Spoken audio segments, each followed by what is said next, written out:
Assalamualaikum warahmatullahi wabarakatuh. Kembali lagi di channel Berita Mistis. Untuk kisah kali ini masih melanjutkan dari kisah yang sebelumnya, sebuah kisah yang diambil dari Kaskus dari tulisannya Afrian 015. Sebuah kisah yang berjudul Diikuti 3 Arwah Wanita Setelah Ngevlog. Dan sebelum kita lanjut ke ceritanya, tekan dulu tombol like video ini.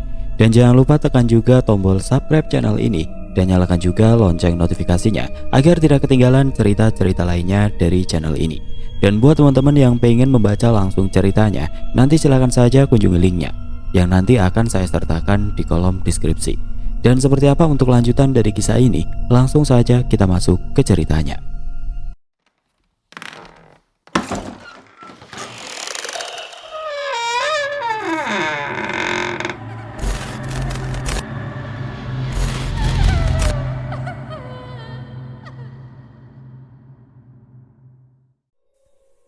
Setelah kemunculan wanita yang berada di kamar Rendra, jelas itu bukanlah sosok sembarangan. Dia sangat mendominasi area di sekitar rumah Rendra. Dengan banyaknya makhluk-makhluk baru yang berada di sekitar sana, padahal sebelumnya area sana sama sekali tidak ada penampakan atau aktivitas mistis sama sekali. Namun semenjak beberapa hari itu banyak sekali warga yang melihat penampakan pada malam hari, terutama di jam menuju tengah malam. Walaupun sudah larut, daerah rumah Rendra memang cukup ramai berseliweran orang-orang. Sedangkan di dalam rumah Rendra juga tidak kalah sering aktivitas astral intens terjadi. Hal itu disebabkan karena raja yang dipasang Bapak Rendra kemarin tanpa melalui proses pengeluaran terlebih dahulu. Sehingga makhluk yang sekedar ingin mampir dan berkenalan dengan sosok yang berada di kamar Rendra ikut terjebak di dalam rumah itu. Satu kejadian yang pernah terjadi selanjutnya juga dialami oleh ketiga orang sekaligus, yaitu kedua orang tua Rendra dan Novi. Novi ini tidak pernah kapok walau dia merasa ketakutan sebenarnya. Tapi karena rasa sayang dan rasa cintanya terhadap Rendra dan keluarga membuatnya bisa bertahan di sana. Walau sering dibuat senam jantung dan kerap pingsan karena diganggu oleh makhluk astral yang berada di sana. Dan kebetulan selama 1 hari itu Rendra sama sekali tidak kerasukan. Tidak ada gangguan yang membuat Rendra bertingkah aneh. Rendra seolah sembuh dari gangguan makhluk astral itu. Sejak pagi, ibu Rendra merawat Rendra, membersihkan badannya, menyuapi makan, dan memberikan air yang sudah diberi doa oleh suaminya. Dan biasanya Rendra setelah meminum air yang sudah dibacakan, cenderung dirinya akan mengamuk, seolah merasa kepanasan di dalam tubuhnya. Dan biasanya dia akan menolak terlebih dahulu minuman itu, tapi pada hari itu, Rendra sama sekali tidak menolak dan tidak mengamuk setelah meminum air yang sudah diberi doa itu. Semburat senyum mulai terpancar dari kedua orang tua Rendra, yang merasa Rendra akan segera sembuh dan berharap gangguan itu sudah mulai hilang, sehingga anaknya bisa kembali sehat dan beraktivitas seperti biasanya. Walaupun Rendra saat disuapi makan masih dalam keadaan mata yang masih menatap kosong ke salah satu sudut rumah, tapi setidaknya dia tidak memberontak dan tetap tenang saat sedang disuapi. Ibu Rendra segera memberi kabar bahagia itu kepada Novi, dan nampaknya Novi pun merasa bahagia bahwa mendengar kabar Rendra sudah akan sembuh. Dan nanti sore, selepas pulang bekerja, Novi berencana untuk kembali menginap di rumah Rendra. Namun mereka sama sekali tidak menyadari kalau hal yang tidak diinginkan akan terjadi. Karena merasa Rendra sudah cukup tenang selama seharian ini, ibu Rendra mencoba berbicara pada suaminya untuk melepas ikatan yang selama ini menjerat Rendra di bagian kedua kaki dan tangannya. Namun suaminya tidak serta-merta mau menyetujui hal itu dan memutuskan untuk melihat dulu kondisi Rendra sore hari itu. Orang tua Rendra kemudian berjalan menuju ke kamar Rendra. Sesampainya di depan kamar Rendra, mereka sudah tidak mendengar lagi suara Rendra yang bercengkrama dengan orang lain.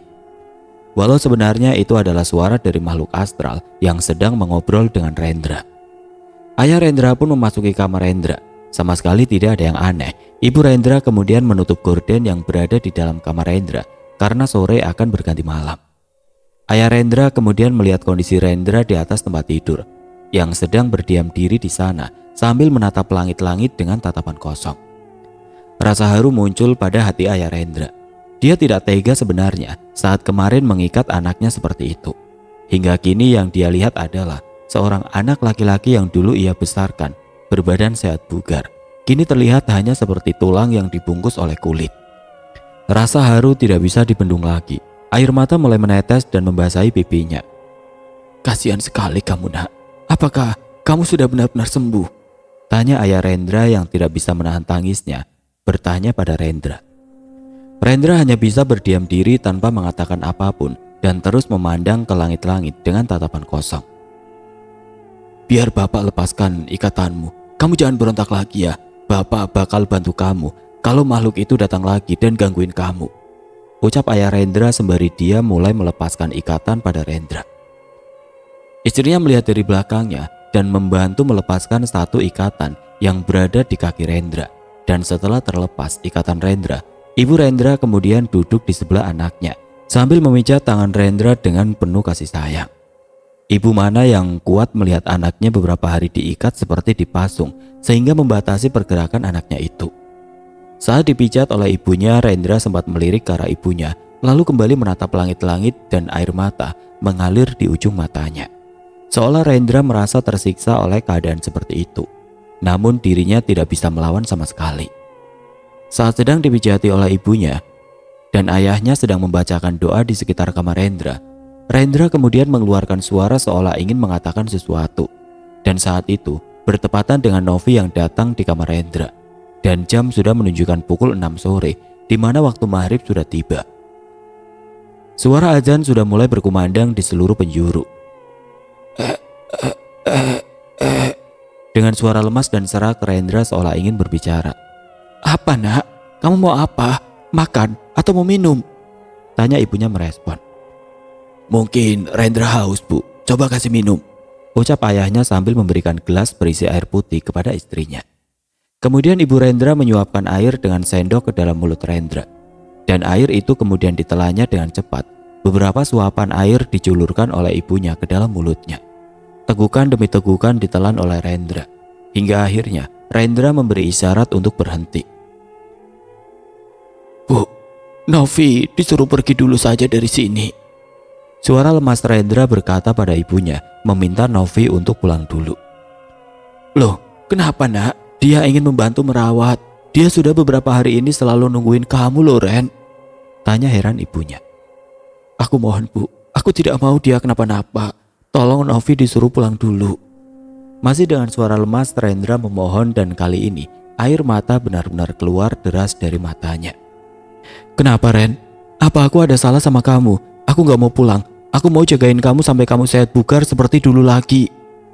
Novi menolak untuk disuruh pulang. Tangan Rendra kemudian menjulur ke arah Novi dengan lemasnya. Dan disambut tangan Novi yang kemudian memegang erat tangannya. Begitupun Rendra membalas genggaman Novi dengan sekuatnya. "Lebih baik kamu pulang." Kali ini dengan suara berbisik Rendra berkata, hingga ayah dan ibunya bahkan Novi yang berada tepat di sampingnya pun tidak mendengarkan apa yang Rendra ucapkan. "Apa Ren? Kamu bilang apa? Aku gak denger." Novi meminta Rendra mengulangi kata-katanya. Rendra pun memberi kode pada Novi untuk mendekatkan telinganya. Dan direspon oleh Novi dengan mendekatkan telinganya di sebelah kepala Rendra.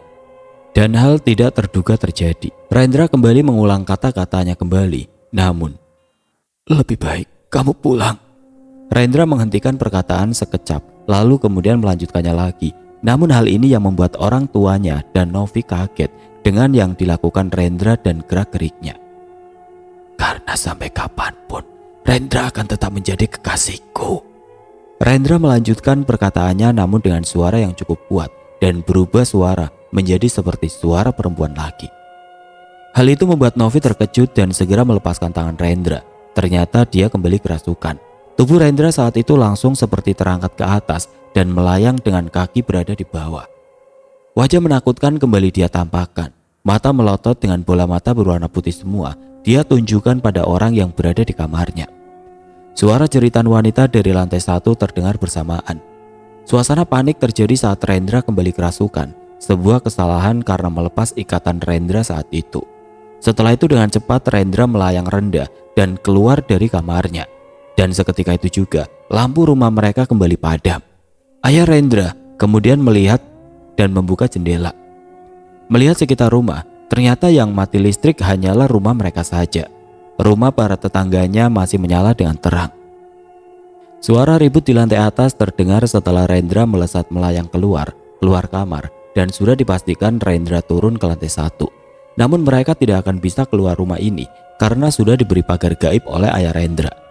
Ibu Rendra diinstruksi oleh suaminya untuk mencari lilin atau senter sebagai penerangan. Sedangkan Novi dan ayah Rendra berpencar mencari di mana Rendra. Sebenarnya Novi sempat menolak jika harus mencari Rendra secara terpisah, namun bagaimana lagi? Supaya Rendra tidak terluka, maka dia harus ditemukan dengan cepat. Mereka semua pun kemudian berpencar turun ke bawah. Novi menerangi jalannya menggunakan sinar senter yang berada di HP-nya. Sedangkan ayah Rendra hanya mengandalkan sisa cahaya dari luar yang masih tersisa oleh sinar matahari yang samar-samar mulai menghilang. Suara gaduh terdengar di 3 arah. Satu di arah gudang belakang, satu di arah dapur, dan satu lagi berada di ruang kamar tamu. Ayah Rendra kemudian langsung berlari ke arah gudang rumah. Sebenarnya aneh rasanya, karena akses gudang rumah hanya bisa dimasuki dari arah pintu yang berada di luar rumah. Tapi setiap kemungkinan tetap harus dicoba. Barangkali pagarnya jebol, barangkali juga makhluk itu memang tidak mempan terhadap pagar yang dibuat ayah Rendra itu. Yang mereka pikirkan hanya keselamatan Rendra. Jangan sampai Rendra melakukan yang bisa membahayakan dirinya. Sesampainya di gudang rumah, ayah Rendra merasa kesulitan untuk membukanya. Padahal gudang itu tidak pernah dikunci, karena hanya berisi barang-barang yang tidak berguna. Pikir ayah Rendra, pintunya macet dan mencoba untuk mendobraknya. Setelah berhasil mendobrak, ditemuilah Rendra yang sedang terduduk di sebuah ember cat bekas di dalam gudang sambil terduduk dan menangis. Ayah Rendra kemudian mendekati Rendra dengan hati-hati, berharap Rendra tidak melakukan perlawanan saat didekati. Sedangkan ibu Rendra setelah mendapatkan senter dari kamarnya, dia kemudian beranjak mencoba mencari Rendra di ruang kamar tamu. Dengan berjalan penuh kewaspadaan dan membaca ayat kursi, dirinya berjalan. Saat di dalam perjalanan, dia mengarahkan senter ke segala sisi ruangan yang dilewati, dan kebetulan berjumpa dengan sosok wanita pengantin yang sedang berdiri menghadap tembok. Sosok itu jelas membuatnya kaget dan memalingkan senter dari arah wanita itu, dan kemudian terus berjalan hingga akhirnya sampai di kamar tamu. Suasana gelap semakin terasa, karena jam sudah menunjukkan pukul 6:30. Saat di dalam kamar, dirinya pun juga menjumpai Rendra yang sedang terbaring lemas di atas ranjang. Bagaimana bisa Rendra dapat berada di 2 tempat yang berbeda secara bersamaan? Ibu Rendra pun mencoba mendekatinya dengan terus membacakan doa. Melihat Rendra yang kembali lemas di atas ranjang, pikirnya dia tidak akan memberikan perlawanan dan sesegera mungkin berteriak pada suaminya dan Novi, mengatakan Rendra berada di kamar tamu. Namun yang terjadi sama sekali tidak ada yang mendengar pemberitahuan dari ibunya Rendra. Semua tidak ada yang memberi respon. Sementara itu Novi berjalan menuju ke arah dapur, di mana tadi di sana juga terdapat suara gaduh yang mungkin berasal dari Rendra. Saat melewati ruang tengah di mana di sana ada sosok wanita berbaju kuning, Novi terlihat sangat hati-hati dan berharap tidak bertemu dengan sosok itu. Wajah rusak yang pernah dilihatnya kembali tergambar di ingatannya. Rasa ragu untuk melangkah terasa muncul begitu saja, namun karena mengingat ini demi kebaikan dan menolong Rendra, ia kumpulkan keberanian untuk terus melangkah menuju dapur. Dan keanehan kembali terjadi. Novi juga melihat Rendra berada di sana, duduk merunduk di ujung meja saji, seolah ketakutan tangannya memeluk kedua kakinya dengan gemetar. Novi mencoba memberanikan diri untuk mendekati Rendra. Dengan perlahan dia berjalan sambil memanggil nama Rendra. "Ren, itu kamu kan? Kamu kenapa ngeringuk di situ?" tanya Novi sambil terus waspada dengan sosok Rendra yang berada di depannya. Sosok Rendra yang berada di depannya sama sekali belum memberi respon pada Novi. Saat dipanggil, semakin lama Novi semakin mendekat, hingga akhirnya dia berada tepat di belakang Rendra yang sedang meringkuk ketakutan di sudut meja saji. "Ren, ini aku. Kamu gak usah takut. Ayo bangun, kita kembali ke kamar kamu." Novi memegang pundak Rendra sembari mengajaknya untuk bangkit, walau dengan rasa sedikit ketakutan karena pengalamannya kemarin. Dan ternyata Rendra merespon Novi dengan menengok ke arahnya. Novi sempat kaget karena yang dia pikirkan saat Rendra menengok adalah dia akan mendapati wajah Rendra yang menakutkan. Namun ternyata tidak. Setelah itu lalu Novi membantu Rendra untuk berdiri dan mendudukkan Rendra di kursi yang berada di dapur. Dia memberikan Rendra segelas air putih dengan tujuan untuk menenangkan Rendra. Namun hal yang tidak diduga terjadi pada saat itu. Sesaat setelah Novi berbicara pada Rendra, setelah memberinya minum, Ini diminum dulu Ren, biar tenang. Novi menyodorkan Rendra segelas air putih dan diterima oleh Rendra. Kamu kenapa belum pergi, Nov? Tanya Rendra dengan nada gemetar dan lemas. Aku tidak akan pergi. Aku akan terus menemani kamu, jawab tegas Novi pada Rendra saat itu. Kalau begitu, Rendra menghentikan ucapannya. Kalau begitu, lebih baik kamu lenyap dari kehidupan Rendra. Suara Rendra kembali berubah menjadi layaknya seorang perempuan.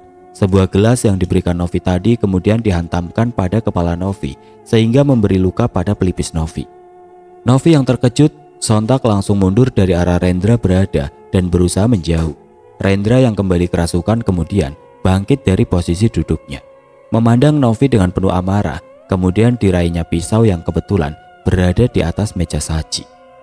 Novi yang ketakutan mencoba untuk berlari sembari meminta tolong kepada orang tua Rendra. Namun anehnya, suara teriakan Novi sama sekali tidak terdengar oleh mereka.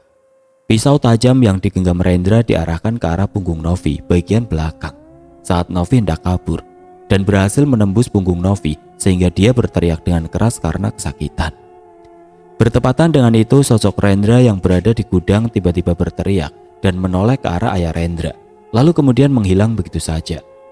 Hal sama terjadi pada sosok Rendra yang ditemui oleh ibu Rendra di kamar tamu. Sosok yang menyerupai Rendra itu bangkit dari ranjang kemudian berteriak menoleh ke arah ibu Rendra, lalu kemudian menghilang juga. Dan lampu yang tadinya padam kini kembali menyala, berbarengan dengan suara teriakan Novi dari arah dapur. Sontak kedua orang tua Rendra langsung berlari ke arah dapur untuk melihat apa yang sebenarnya terjadi. Saat mereka berlarian ke arah dapur menuju ke tempat Novi, dari lantai 2 terdengar suara pintu kamar Rendra tertutup dengan sangat keras. Kedua orang tua Rendra menghiraukan suara itu dan bergegas ke arah Novi. Mendapati Novi telah tertusuk pisau, kedua orang tua Rendra kemudian memanggil tetangga untuk meminta tolong membawa Novi ke rumah sakit. Selepas kejadian penikaman yang terjadi, ayah Rendra kemudian menelponku dan benar-benar memohon padaku untuk segera ke rumah dan membawa Mbak Margono untuk menyelesaikan masalah yang terjadi. Karena gangguan yang terjadi sudah tidak hanya tentang menakuti, namun lebih condong untuk mencelakai seseorang. Dan yang sudah menjadi korban saat ini adalah 2 orang, Pak Mahfud dan Novi, orang dekat mereka sendiri. Mendengar kabar seperti itu, pikirku memang hal itu harus segera diselesaikan. Namun urusanku dan Mbak Margono saat itu belum selesai. Dan saat aku tanyakan Mbak Margono, dia meminta waktu 1 hari. Jadi baru hari selanjutnya kita berdua bisa datang ke rumahnya.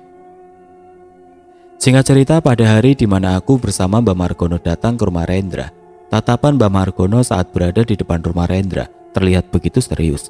Namun dalam seriusnya, ada sedikit senyuman yang tersimpan dan pasti akan ada sesuatu yang mau dilakukan.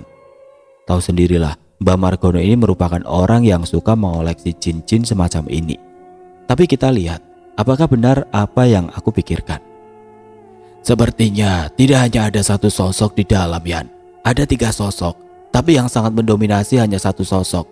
Auranya sangat kuat, ungkap Mbak Margono memandang rumah Rendra dari luar. Sepertinya seperti itu, Mbah. Ya udah, kita langsung masuk aja. Aku yakin orang tua Rendra sudah menunggu kita di dalam. Ajakku sambil membuka pintu pagar rumah Rendra. Ya udah, ayo, kamu duluan lah. Mbak Margono meminta aku jalan duluan. Begitu masuk pagar rumah Rendra, suasana mencekam langsung kurasakan. Terasa aura negatif begitu terasa, dan aku mulai merasakan apa yang Mbak Margono rasakan dari luar pagar. Aku mendekat ke arah pintu rumah Rendra. Ku ketok pintu rumah itu. Terlihat sunyi, seolah tidak ada orang. Tapi kita yakin di dalam pasti ada orang karena kita sudah janjian terlebih dahulu dengan orang tua Rendra tadi pagi. Namun setelah beberapa menit menunggu, pintu rumah tidak kunjung dibukakan oleh orang tua Rendra. Aku kemudian mengetuk kembali pintu rumah Rendra dan kembali menunggu respon dari orang tua Rendra membukakan pintu. Namun masih sama, setelah beberapa saat menunggu tidak ada tanda-tanda pintu akan dibuka. Karena tidak ada respon sama sekali, aku pun berinisiatif untuk menelpon Bapak Rendra. Kubuka HP-ku dan mencari nama Bapak Rendra di ponselku. Dan saat ketemu dan aku telepon, sama sekali tidak ada jawaban. Dan saat aku sedang mencoba menelpon bapaknya Rendra, tiba-tiba dari dalam rumah Rendra terdengar suara teriakan ibunya yang membuatku dan Mbak Margono terkejut dengan suara yang barusan kita dengar. Mendengar suara teriakan itu, aku dan Mbak Margono kemudian mengetuk pintu dengan keras. Tidak peduli kalau menarik perhatian para tetangga, dan yang jelas di dalam ada sesuatu yang terjadi. Yang jadi pikiranku, semoga bukan hal buruk yang terjadi pada keluarga orang tua Rendra. Udah Yan, kita dobrak saja. Pasti hal gak beres terjadi di dalam. Mbak Margono memberi saran sambil mengambil ancang-ancang mendobrak pintu. Bentar Mbah, coba, barangkali ini gak dikunci kan? Aku yang masih berada di depan pintu kemudian mencoba untuk membuka pintu tanpa mendobraknya. Aku coba menarik tuas pintu itu dan ternyata terbuka. Mbak Margono yang sudah ancang-ancang dan mulai berlari, akhirnya masuk dengan secepat kilat. Masuk dan menabrak meja yang berada di ruang tamu dan nyungsep di antara kursi dan meja. Welah dalah, gak dikunci ternyata. Sambil cengar-cengir Mbak Margono menahan sakit karena menghantam kursi dan meja. Aduh Mbah, yang ada kita sekarang lagi diketawain setan di sini. Lagian bukannya dicoba dulu dibuka, malah langsung labrak saja. Omelku pada Mbak Margono yang sedang kesakitan nyungsep. Iya udah, langsung kita aksi saja. Lihat di sini ada satu dan di ruang tengah ada satu. Aku yang ke atas nanganin Rendra langsung dan lihat kondisinya. Aku gak tertarik sama yang dua ini. Kamu urusin, masukin ke botol yang udah kita siapin tadi. Lalu nyusul kalau sudah selesai dengan urusan di sini. Mbak Margono kemudian bangkit dan berlari ke arah teriakan ibunya Rendra sembari menahan linu bekas nabrak meja tadi. Setelah ditinggal Mbak Margono, aku kemudian mengeluarkan peralatan yang akan kugunakan untuk memasukkan jin-jin yang mengganggu ini ke dalam botol yang sudah kita siapkan tadi. Namun sebelum itu, kalau aku selalu mencoba untuk berinteraksi dengan sosok makhluk pengganggu. Entah mereka bisa diajak negosiasi atau tidak, tapi sebisa mungkin aku akan mencontoh bapakku, memindahkan mereka tanpa harus bertarung. Tapi jika memang mereka melawan, baru akan kulakukan perlawanan juga. Pertama yang aku tangani adalah sosok wanita yang menggunakan kebaya. Sosok ini menurutku cenderung lebih kalem karena tidak ada itikat untuk menyerang. Hanya saja dia sepertinya memiliki ketertarikan kepada Rendra.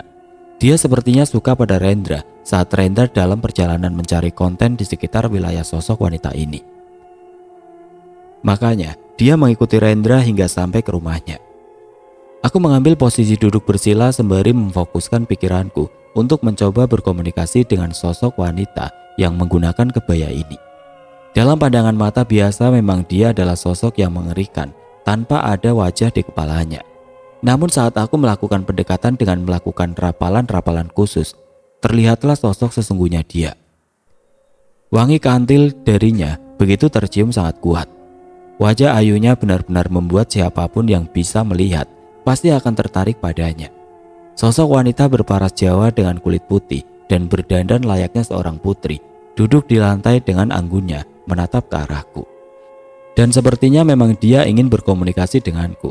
Terlihat ekspresi wajahnya sedih dan ingin mengutarakan padaku.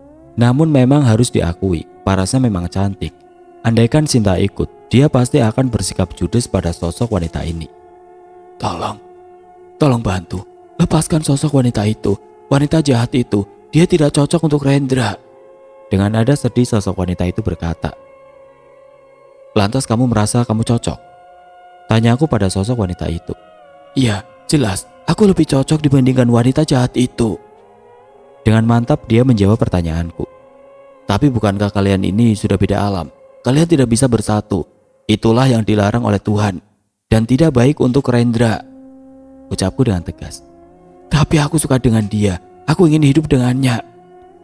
Wanita itu menjawab dengan tangisan. Tidak bisa. Kamu harus kembali ke tempatmu berasal.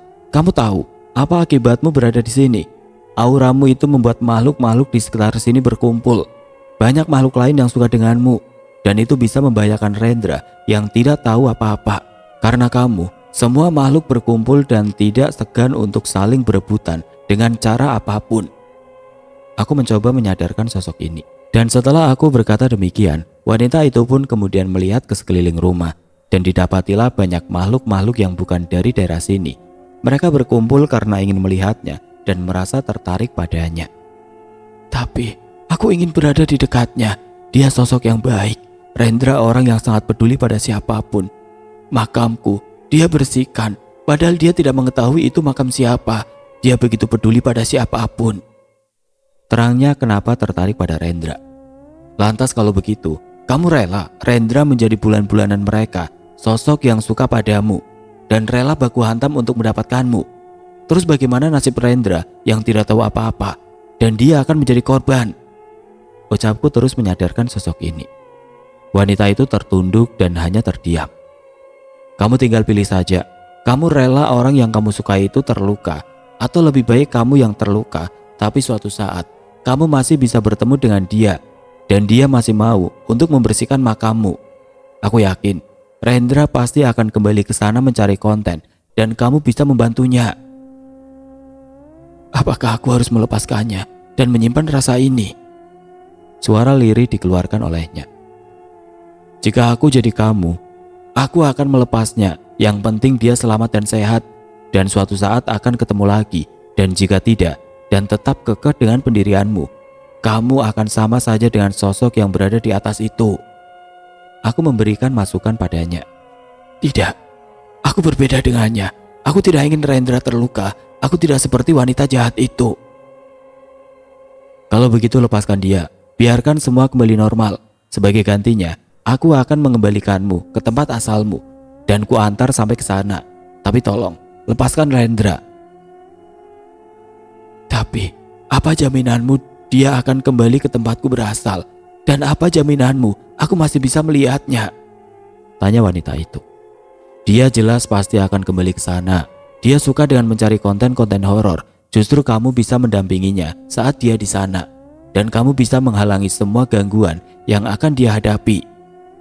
Aku kembali menerangkan supaya dia mau melepaskan Rendra. Baiklah, tapi jika hal itu tidak terjadi, aku akan kembali kemari dan membawa Rendra. Tenang saja, aku yakin Rendra juga pasti akan memberikanmu hadiah doa. Beritahu aku namamu, supaya aku sampaikan pada Rendra saat dia pulih nanti. Baik, namaku. Wanita itu akhirnya setuju untuk meninggalkan Rendra. Tapi yang namanya sosok jin pasti akan ada tipu muslihat. Makanya aku mengatakan padanya kalau aku akan memasukkannya ke dalam botol dan akan melepasnya setelah kita berada di tempatnya berada. Awalnya dia menolak dan hendak pergi sendiri. Tapi karena tidak ada jaminan, aku pun menariknya dengan menggunakan sebuah ajian yang sudah diajarkan oleh Mbak Margono. Terlihat dia memberontak dan terus melawan ingin pergi sendiri. Proses memasukkan sosok ini ke dalam botol tidak semudah saat bernegosiasi. Dia terus bersikeras ingin pergi dan melepas ajianku. Namun tidak semudah itu. Aku terus menariknya. Botol yang sudah terbuka juga sudah siap untuk dimasukkan sosok wanita ini. Kutarik terus hingga keringat mulai keluar dari tubuhku. Rasa lelah mulai terasa. Maklum, aku belum begitu ahli dengan hal semacam ini. Hingga pada saat aku sedang mencoba memaksanya dengan kuat, sepertinya membuat dia merasa marah, dan dengan cepat dia langsung menyerangku dengan kukunya yang sangat lancip dan tepat mengenai bagian lengan kananku. Aku saat itu tidak sempat untuk menghindar ataupun membuat perisai gaib, dan alhasil aku pun menerima serangannya mentah-mentah. Awalnya memang ingin aku selesaikan ini dengan tanpa adanya pertarungan dengan sosok wanita ini. Tapi apa boleh buat, aku akhirnya membalas serangannya dengan melontarkan serangan gaib yang tepat mengenai bagian perut wanita itu hingga dia terlempar dan tersungkur ke bawah. Tidak terima dengan serangan balasanku, wanita ini kembali melawan. Muka atau parasnya yang cantik berubah menjadi mengerikan. Kuku yang terlihat semakin bertambah panjang dan berwarna hitam membuat siapapun pasti akan takut melihatnya saat berhadapan. Wanita ini terus menyerang ke arahku, tapi karena sudah siap dengan serangan yang akan datang lagi, aku sudah mempersiapkan perisai gaib. Dan begitu dia menyerang dengan mudah, aku bisa menahannya dan langsung bersiap menyerang dengan serangan gaib yang sudah aku siapkan. Kembali dia menyerang dan terlihat akan mengarah ke bagian wajahku. Tangan berkuku lancip warna hitam itu terlihat disatukan hingga membentuk sebuah kerucut dan mengarah langsung dengan cepat ke kepalaku. Perisai yang sudah disiapkan bisa menangkis serangan itu dan dilanjutkan dengan pukulan gaib yang biasa kugunakan. Dan karena dia tidak tahu dengan seranganku, setelah serangannya ditangkis dan terkena pukulan gaibku, kembali dia terlempar dan saat itu juga aku kemudian menariknya dengan tenaga dalam untuk kemasukan ke dalam botol yang sudah aku siapkan tadi. "Ah, tidak, aku bisa pulang sendiri. Tidak, lepaskan aku." Teriakan wanita itu terdengar begitu keras dan mencoba melepaskan diri dari ilmu tenaga dalamku untuk memasukkannya ke dalam botol. Aku bersumpah, "Aku akan pulang sendiri, percayalah." Dan seketika dia masuk ke dalam botol itu. Sebenarnya aku percaya dengan perkataannya, namun tidak 100%. Aku dan Mbak Margono tetap membiasakan untuk memasukkan jin apapun yang dianggap mengganggu untuk selanjutnya dibuang atau dikembalikan di tempat asalnya. Setelah sosok wanita ini masuk, segera aku tutup botol yang menjadi wadahnya itu. Saat berada di dalam botol, untuk orang yang sedikit peka pasti akan melihat gumpalan asap yang bergerak ke sana kemari, seolah ingin menembus dan keluar, namun tidak bisa karena terhalang oleh sesuatu. Yang jelas, hal itu adalah hal yang sudah aku persiapkan dengan Mbak Margono.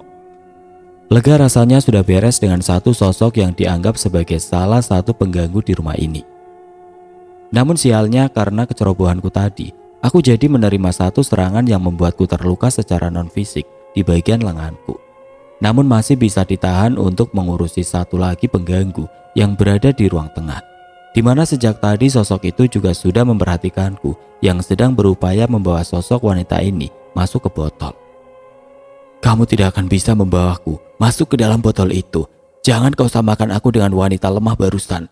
Jangan harap perjalananmu akan semudah itu," ucap wanita berpakaian kuning. Seketika itu juga bau tidak enak tercium di seluruh ruangan. "Kita lihat saja nanti. Kamu akan tetap masuk ke dalam botol ini," ucapku dengan santai. Namun saat aku sedang akan berhadapan dengan sosok yang satu ini, suara Mbak Margono dari lantai 2 membuatku menunda untuk berhadapan dengan makhluk ini. Ternyata saat aku menyusul Mbak Margono ke lantai 2, Ibu Rendra sedang ketakutan hebat dan berada di luar kamar Rendra. Sedangkan Bapak Rendra terlihat sedang membantu Mbak Margono yang sedang melakukan suatu gerakan untuk menarik sosok yang berada di dalam diri Rendra untuk keluar. Namun terlihat Mbak Margono sepertinya sangat kesusahan mengeluarkan sosok wanita itu. Tapi yang membuatku gagal fokus adalah Bapak Rendra yang ternyata sudah berdarah di bagian kepala.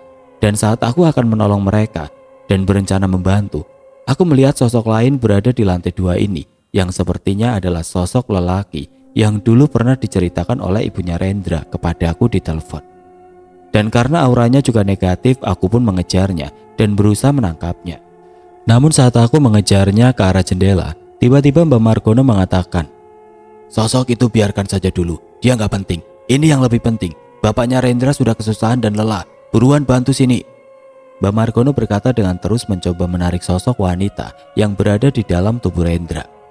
Memang sudah dipastikan sosok ini adalah sosok yang begitu mengganggu dan memiliki ilmu yang lebih tinggi dibandingkan yang dua di bawah itu. Pantas mereka tidak berani. Aku kemudian masuk ke dalam, bergantian dengan Bapak Rendra. Terlihat begitu berantakan di dalam kamarnya. Vas bunga terlihat pecah dan ada bekas darah. Kemungkinan itu adalah vas bunga yang digunakan oleh jin ini untuk melukai Bapak Rendra. Rendra yang bertubuh sudah sangat kurus membuatku kaget. Ini bukan Rendra yang aku kenal dulu. Badannya tidak sekurus ini dan tidak sekusut ini. Memang biadab makhluk yang berada di dalam tubuh Rendra menyiksa Rendra hingga seperti ini. Tubuh yang dulu ideal kini hanya seperti tersisa kulit dan tulang saja. Dengan pakaian yang tidak beraturan. Tarik-menarik sampai melepas sebuah serangan gaib dilakukan oleh sosok yang merasuki Rendra. Bagaimana tidak? Mbak Margono bisa dilempar menggunakan tangan Rendra yang begitu kurusnya tanpa mengenai tubuh Mbak Margono dalam jarak sekitar 5 cm. Itu tidak akan terjadi kalau bukan sosok di dalam tubuh Rendra yang melakukan. Dengan cepat aku kemudian mempersiapkan ilmu yang sudah diajarkan oleh Mbak Margono, yaitu dengan mengikatkan rantai gaib pada sosok yang berada di dalam tubuh seseorang. "Yan, sepertinya sosok ini harus dimusnahkan saja. Gak bisa jadi bahan koleksi. Kalau ini mah, nanti setelah kita berhasil mengeluarkan dia, langsung saja kita bantai," ucap Mbak Margono berkomunikasi dengan batin. Aku menyetujui Mbak Margono. Makhluk yang sudah benar-benar susah diajak kompromi, lebih baik dibinasakan saja. Tapi itu nanti terserah Mbak Margono gimana cara membinasakan mereka.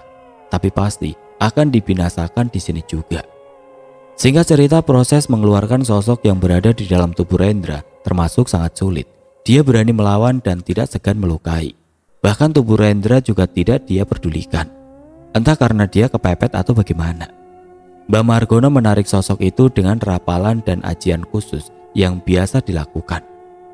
Sedangkan aku bersiap-siap dengan rantai gaib yang nantinya akan aku tangkap sosok makhluk itu saat waktu yang tepat. Namun prosesi tarik-menarik sosok itu harusnya kalau orang yang ditarik akan menarik balik. Tapi beda saat itu. Saat Mbah Margono menarik sosok itu, justru sosok itu melangkahkan tubuh Rendra berjalan cepat mendekat ke arah Mbah Margono. Dengan senyum menyeringai dan tawa mengerikan keluar dari mulut Rendra. Jelas itu bukan suara Rendra yang sesungguhnya. Setelah dekat dengan Mbah Margono, sosok itu kembali menyerang Mbah Margono dengan pukulan. Dan baru kusadari, ternyata targetnya adalah mengeluarkan Mbah Margono dengan cara melemparkannya ke arah jendela. Sama persis dengan di mana Pak Mahfud terjatuh. Namun pikirku, amanlah karena jendela dalam posisi tertutup. Andaikan pun Mbah Margono terlempar, dia tidak akan bablas keluar. Dan untuk berjaga-jaga aku berdiri di belakang Mbah Margono, tepatnya di depan jendela. Dengan ditambah perisai gaib untuk menambah kekuatan saat adanya hentakan dalam penyerangan makhluk gaib itu.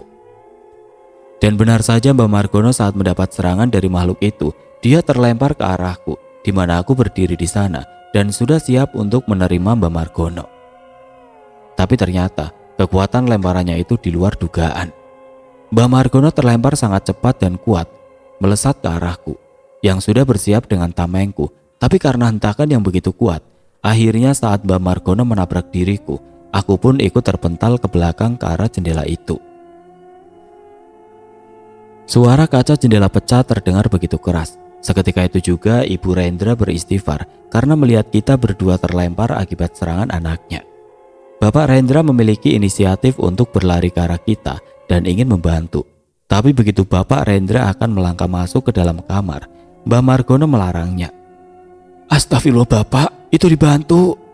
Teriakan Ibu Rendra meminta suaminya membantu. "Jangan Pak, Bapak di luar saja. Tutup pintu itu dan kunci dari luar. Nanti kalau saya mau keluar dan ini sudah selesai, akan kita kabari," ucap Bapak Margono sembari menahan rasa sakit yang dirasakannya. Bapak Rendra menuruti apa yang diperintahkan oleh Mbah Margono. Dan karena kuncinya berada di pintu sisi dalam, makanya Bapak Rendra harus masuk dulu dan mengambil kunci yang berada di belakang pintu. Tepat bersamaan dengan itu, Rendra yang masih dalam keadaan kerasukan menoleh ke arahnya dengan senyum menyeringai. Dia seperti menggerakkan pecahan vas tadi dan melemparkannya ke arah Bapak Rendra. "Cepat Pak, keluar!" teriak Mbah Margono. Dan untung saja pas waktunya setelah Bapak Rendra berhasil mengambil kuncinya, langsung cepat-cepat dirinya menutup pintu itu dan dikunci dari luar kamar. Menyisakan aku, Mbah Margono dan Rendra yang tengah kerasukan. Sementara beling vas bunga tadi menancap di pintu karena dilempar sosok yang merasuki Rendra tadi. Mbah, buruan berdiri Mbah. Aku udah sakit banget ini. Kena kaca kayaknya," ucapku pada Mbah Margono karena kita berhenti tepat di jendela yang sudah pecah. "Iya bentar Yan, aku juga rasanya remuk semua ini badan." Mbah Margono kemudian mencoba berdiri dan berhasil. Namun saat Mbah Margono berdiri, tubuhku merosot keluar jendela.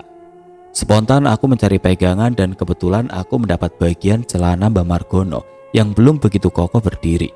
Namun mau bagaimana lagi, karena aku akan merosot keluar jendela dan daripada aku akan jatuh ke lantai 1, aku pun terus memegang bagian celananya. Namanya belum berdiri dengan benar saat aku memegang celana Mbah Margono, dia malah kemudian bergerak mundur lagi ke arahku, yang membuat diriku semakin merosot. Tapi Mbah Margono langsung menyadari hal itu dan langsung mencari pegangan untuk menstabilkan posisinya berdiri. Dan setelah dia bisa menormalkan posisinya berdiri, kini justru aku yang kebingungan mencari pegangan karena sudah terlanjur merosot terlalu bawah. Dan alhasil beban menjadi semakin berat. Dan hal tidak terduga karena aku memegangi celana Mbah Margono dan ditambah beban yang semakin bertambah, membuat kancing celana Mbah Margono terlepas. Dan otomatis karena aku kaget, aku langsung melepas peganganku pada celana Mbah Margono. Dan kebetulan aku terlihat gorden jendela. Entah bisa menahan beratku atau tidak, yang pasti coba saja. Semisal jatuh pun aku akan mempersiapkan tubuhku. Dan untungnya gorden itu kuat. Aku pun kembali menarik gorden itu sehingga tubuhku bisa kembali masuk ke dalam ruangan. Walah walah, celanaku Yan. Jadi melorot kan karena kancingku lepas. Ditarik kamu barusan. Omel Mbak Margono sembari memegangi celananya dan membersihkan noda di sekitar mulutnya. Iya Mbak, maaf, mau gimana lagi, kepepet. Aku masih mencoba berdiri setelah berhasil masuk ke dalam ruangan lagi. Udah gak apa-apa, masih bisa kutahan, tenang saja. Kita siap-siap lagi. Bentar, aku lepas dulu aja inilah celananya. Ribet malah kalau pakai celana kayak gini. Mbak Margono kemudian melepaskan celana yang ia kenakan. Untungnya dia memakai celana kolor sebagai celana double. Jadi gak melambai-lambai deh pusakanya Mbak Margono. Singkat cerita, kita pun memulai prosesi penarikan lagi. Mbak Margono berkolor ini kemudian merapalkan ajian-ajian untuk menarik sosok ini keluar dengan paksa. Beberapa kali masih bisa menolak untuk dikeluarkan. Barang-barang yang dilemparkan juga tidak sedikit. Dan karena kali ini kita melakukan penarikan dengan jarak, makanya bisa menghindar dengan mudah. Dan hingga sampai di saat sosok itu mulai melemah karena ajian Mbak Margono, dirinya akhirnya terlihat mulai keluar dari tubuh Rendra. Dan saat itu juga aku melemparkan rantai gaib untuk menangkapnya tepat di lehernya. Alhasil Mbak Margono berhasil menarik tubuhnya keluar dan aku berhasil menarik lehernya. Posisinya kali ini sosok tersebut tertarik kedua arah. Satu tertarik ke arah Mbak Margono, dua tertarik ke arahku. Dan begitu sosok ini keluar dari tubuh Rendra langsung melemah dan terbaring di lantai tidak sadarkan diri. Sementara sosok yang merasuki Rendra ini dengan beringasnya mencoba untuk melepaskan tarikan dariku dan Mbak Margono. Karena kita berniat untuk membinasakan makhluk ini, maka setelah keluar dari tubuh Rendra, tidak kita biarkan terlepas begitu saja, namun terus kita tarik dan kita bacakan doa dan ajian supaya makhluk ini binasa. Sosok ini terus memberontak membuat lampu yang tadinya mati menjadi menyala dan hidup secara terus-menerus. Beberapa benda coba dia lemparkan ke arah kita, namun seperti biasa, kalau mereka sudah tidak fokus, pasti tidak akan tepat sasaran. Singkat cerita, kita terus menarik ke dua arah. Dan hingga saat kita sampai di ujung doa dan rapalan dari Mbak Margono, muncullah cahaya kemasan dari rantai gaibku dan dari arah Mbak Margono yang sedang menarik tubuh sosok ini. Seperti sedang kepanasan, sosok ini terus berkelojotan tidak karuan, tenaga yang dikeluarkannya semakin besar. Sempat beberapa kali aku kalah dengan perlawanannya yang membuat tarikan menjadi mengendur. Dan karena kupikir hal ini akan segera selesai, aku tetap mempertahankan posisiku dan terus menarik lagi. Hingga pada akhirnya, karena ditarik kedua arah, sosok itu pun terbelah menjadi dua. Tidak semerta-merta langsung binasa. Sosok itu masih bisa merintih kesakitan dan untuk finishing, Mbak Margono melakukan ajian terakhir untuk membinasakan sosok itu. Mbak Margono mendekat ke arah posisi kepala makhluk itu berada, atau lebih tepatnya berada di dekatku. Karena posisinya, akulah yang menarik kepalanya. Tangan Mbak Margono didekatkan ke kepala sosok itu dan dibacakan lagi rapalan penghancur. Dan pada akhirnya, kita pun berhasil mengalahkan sosok wanita ini. Pikirku ini akan segera selesai dengan mudah, tapi kita masih ada PR satu lagi, yaitu wanita berbaju kuning di bawah. Dan untuk sosok yang tadi akan aku kejar itu, menurut Mbak Margono dia sebenarnya dari luar rumah ini, cuma terjebak karena raja yang dipasang oleh Bapak Rendra. Dan nanti tinggal dilepas saja pasti akan pergi dengan sendirinya. Jadi PR tinggal ada satu. Setelah pemusnahan sosok wanita ini, kita pun memposisikan Rendra kembali ke ranjang tidurnya. Sungguh malang sebenarnya. Tubuh Rendra kini terasa sangat ringan dibandingkan dulu saat aku mengenalnya. Dan setelah terbaring di kasur, Mbak Margono kemudian menutup semua akses di tubuh Rendra supaya tidak dapat dirasuki oleh makhluk gaib lagi.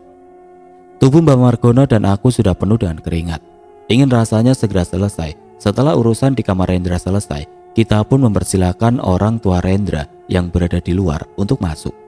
Suasana kamar sudah tidak karuan lagi. Semua berantakan dan banyak barang yang pecah. Orang tua Rendra tidak mempersoalkan kondisi ini. Yang mereka pentingkan adalah anaknya sudah selamat dari gangguan makhluk jahat tersebut. Sembari memulihkan tenaga kita, Ibu Rendra turun ke bawah untuk membuatkan kita minuman. Ya maklumlah, karena dari tadi kita langsung melakukan pembersihan, makanya sampai belum dibuatkan minum. Beberapa waktu kita ngobrol dengan orang tua Rendra, dan memang menurut keterangannya, hal ini terjadi setelah Rendra pulang dari perginya yang terakhir, dan semakin hari semakin memburuk. Oke teman-teman, sekian untuk kisah kali ini. Bagaimana menurut kalian tentang kisah ini? Tulis komentar kalian di kolom komentar. Dan buat teman-teman yang baru bergabung, jangan lupa untuk like, komen, share, serta subscribe channel ini. Dan nantikan kisah-kisah horor berikutnya tetap di channel Berita Mistis.